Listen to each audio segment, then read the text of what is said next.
Bienvenue sur Sirène Camer. N'oublie pas de t'abonner, d'activer la petite clochette bleue pour ne rien manquer et pour soutenir la chaîne. L'histoire triste du viol d'une jeune Camerounaise vivant au Cameroun, celui-ci commis par un Camerounais naturalisé belge en séjour au Cameroun. Je vais être obligée d'utiliser des termes codés pour ne pas dire les mots parce qu'ils sont violents et sûrement interdits. Voici son témoignage. J'ai fait la rencontre d'un homme l'année passée sur Facebook, un Camerounais mais de nationalité belge. Lui vivant en Belgique et moi au Cameroun. Le courant passait bien dans nos conversations puisqu'il était de l'Ouest comme moi. Au début de relation, il m'a fait comprendre qu'il avait 38 ans et moi j'en ai 21. Il s'appelle Wang Charles. Son nom sur les réseaux est Nsete Baloua et pas de profil. Il est arrivé au pays et m'a invité dans une chambre d'hôtel.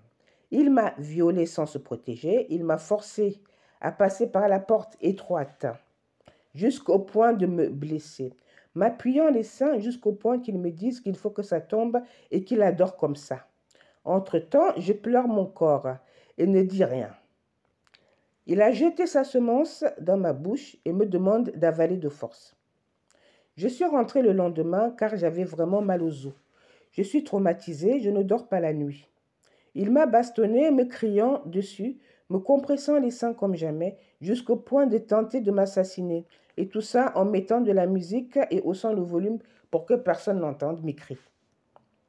Je suis allée à l'hôpital et on m'a dit de faire certains examens, mais je n'ai pas pu faire ces examens faute de moyens. Après ça, je suis allée me plaindre au commissariat de Banganté. Par la grâce, il a été interpellé et conduit au poste du commissariat de Banganté. Lors de son audition au poste, je me rends compte qu'il a 47 ans. J'avais les preuves du viol, des audios où il avoue m'avoir violée et de plus recommencer. On l'a fait dormir un jour en cellule. Le lendemain, on l'a déféré au parquet de Banganté. Beaucoup de personnes haut placées ont appelé pour qu'on les libère. Et moi, j'avais personne que pour me rendre justice. Les gardiens de prison au parquet m'ont demandé de rentrer et revenir le matin. Le matin, j'arrive au parquet et me rends compte qu'il a été libéré. Et on me dit que mon procès aura lieu le 12 septembre dans quelques jours. Depuis qu'il m'a violée, mon corps ne fonctionne plus comme avant. J'ai des douleurs insupportables au bas-ventre, j'ai très mal au cou, ainsi que la nuit, je ne dors pas. Je n'ai plus d'appétit, je pense au suicide. Ce jeudi 12 septembre, on m'appelle pour le procès au palais de justice de Banganté. Je souhaite que la justice soit faite et son séjour au pays finit dans 3 jours. Il va rentrer en Belgique, j'ai besoin d'un suivi médical. Ainsi, je suis traumatisée, je veux que justice soit faite.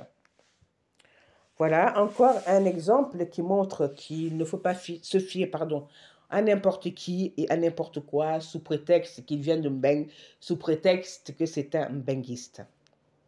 La plupart des profils que vous voyez sur Facebook ne sont pas des gens fiables, sont des faux profils.